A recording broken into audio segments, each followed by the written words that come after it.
I thank all of the witnesses, and we'll turn now to questions.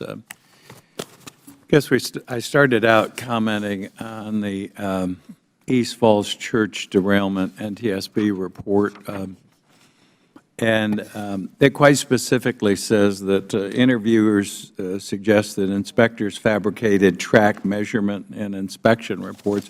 I've got some of the inspection reports that were ignored.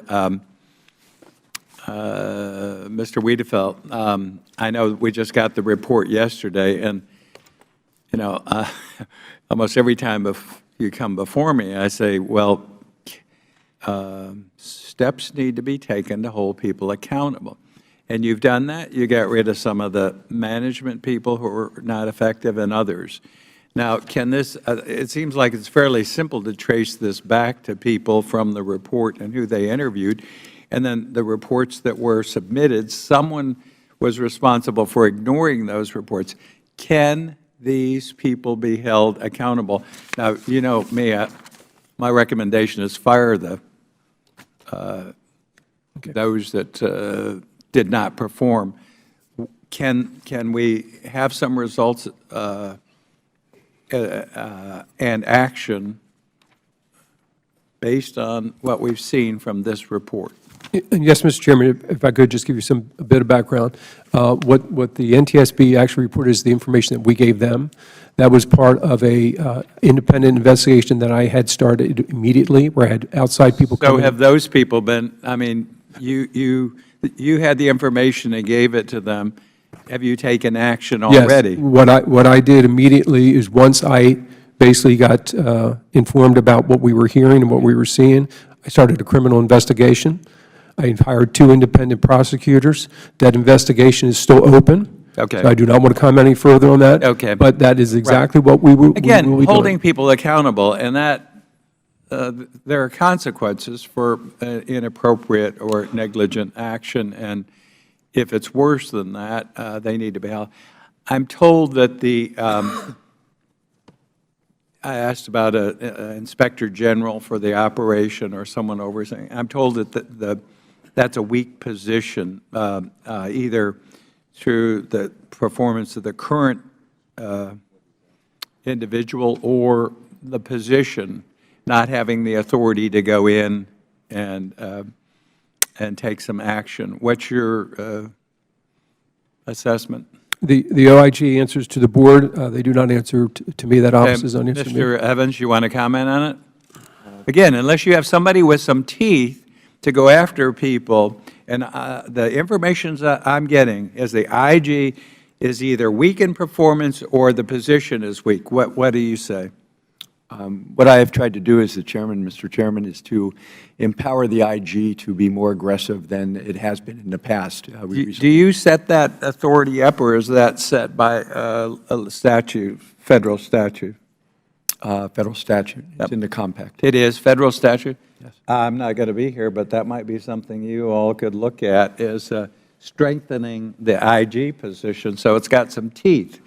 Somebody's got to do something. I mean, they see something wrong, and there has to be action taken. That's why we have the IG system, and if it's weak. So that would be something I would recommend. Either, if you don't have that authority, you need to get the information to the folks that can modify that and do it quickly.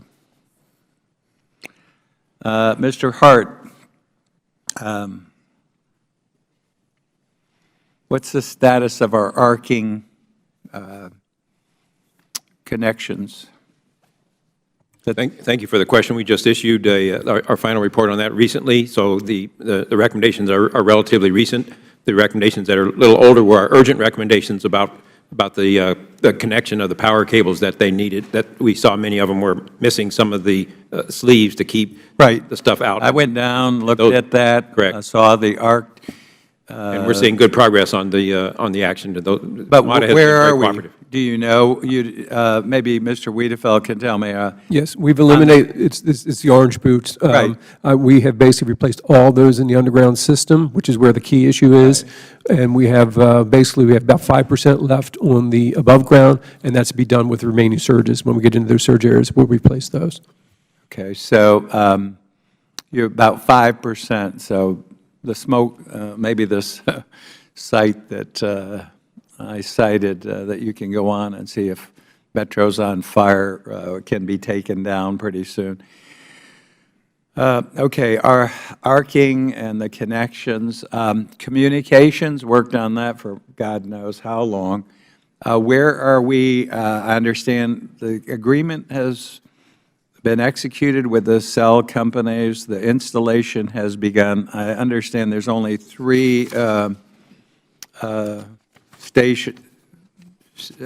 areas between stations that are now operating. Sure, yes. Up and operating. Right, we will continue to do that. Basically, we're doing that as part of the shutdowns that we're doing. But that's not good. What is the schedule? The red line, east side of red line will be done in 17. How many total? There's 70, is it, that areas that aren't covered?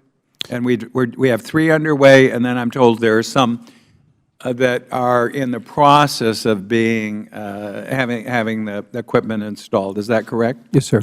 But what's the balance for the balance? Again, we will have the red line done in 17. We will have the blue and the orange line done east of Metro Center in 17. Numbers. So we're at 3 in another year. Will we have 50? I can give you the entire schedule. Okay, I'd like that in the record, and you guys follow up. Again, if you don't have communications, I mean, when they couldn't communicate, and we held funds up a couple of times. I think I participated in that to get your attention.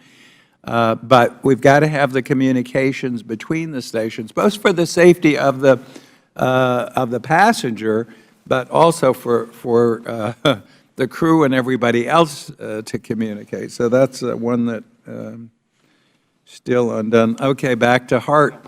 You had 16,800 recommendations, or defects, rather. Tell me the status of any of your recommendations that are undone or some of these defects that you cited. Thank you for the question. This goes to the fundamental premise that we said the Federal Railroad Administration needs to be in charge, because when there are defects that aren't fixed, then the FRA would go after that. There is no... I'll go to FTA in a second, but to your knowledge, there's still a huge number of defects that have not been addressed, 1. And then 2,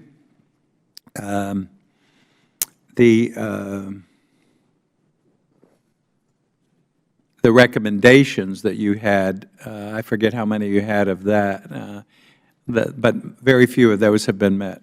Well, let me clarify. It's not only defects that have not been fixed, it's also maintenance schedules that aren't being done. They were supposed to inspect that twice a week, and we found they were inspecting it monthly in the crossover. So that's an example of where their own internal requirements for, WMATA's own internal requirements for maintenance schedules weren't being met. But again, you had the list of recommendations for improvements, and then we have a larger list of defects that were identified. Mr. Wiedefeld, you want to respond? Where are we? We do have a very large backlog. Basically, we're prioritizing those on obviously the most severe, and that is one of the reasons why we're asking for additional time to do preventive maintenance on an ongoing basis. What percentage of your maintenance is contracted out work and some of these repairs? I don't know the exact percentage, but we have been using 10%? In that range. In that range. Okay. Well, based on the images that were given to me, you got a lot of people out there, but not a lot of them working, and something has to be done there. I mean, Mr. Jackson ain't going to like this, but, and I think you still have some negotiations to go or something, but whatever steps to get somebody in there that can perform. If they can't do it, they need to go. If you are hiring contract people, they need to perform and have them take over some of that responsibility. Okay, let me go finally to FTA. Since September, I think Mr. Conley and I both agree, FTA has limited capability. It's been mostly a grant agency, I guess, to conduct the safety oversight. The recommendation from HART and NTSB was FRA. You want to speak to the deficits in capability that you have, and I understand some of that's been made up by partnering or cooperating with FRA? Sure. Mr. Welby? So a year ago, when FTA determined that D.C., Maryland, and Virginia were not capably carrying out their state safety oversight responsibilities, which is part of the federal statutory structure, FTA used authority that Congress had given us, and we stepped in. And we have the authority to conduct investigations, and we've conducted 4 investigations during the past year. We've looked at stop signal overruns, track integrity, vehicle securement, and traction power. We've issued reports on 3 of those. We've issued requirements to WMATA for specific actions associated with those investigations. We've conducted over 300 inspections. We're on site at WMATA about 6 days out of 7 during the past year. And as a result of our inspection work, we've identified 900 defects for WMATA to correct. They've corrected about 2/3 of them to date. In a number of instances, our inspections of track have resulted in taking track out of service or slow orders. And the oversight of Metro Rail exercised by FTA is probably the most scrutiny U.S. DOT has ever applied to about 220 miles of track. We also have the authority to direct spending, and in 2 instances at least, we've directed WMATA to move spending from one purpose to another.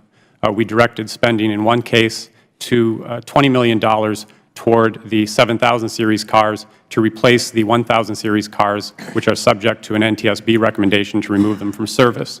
We also redirected WMATA funds toward corrective actions that FTA identified a year ago, one of which includes replacing and updating a track management inventory system to get a handle on the defects that have been identified. We also have requested from Congress in the past the authority to issue civil penalties, and we've also requested the authority 3 times from Congress for the ability to, for criminal penalties since 2008. We've asked for that from Congress. And that has not been granted. Let me turn to Mr. Conley. Thank you.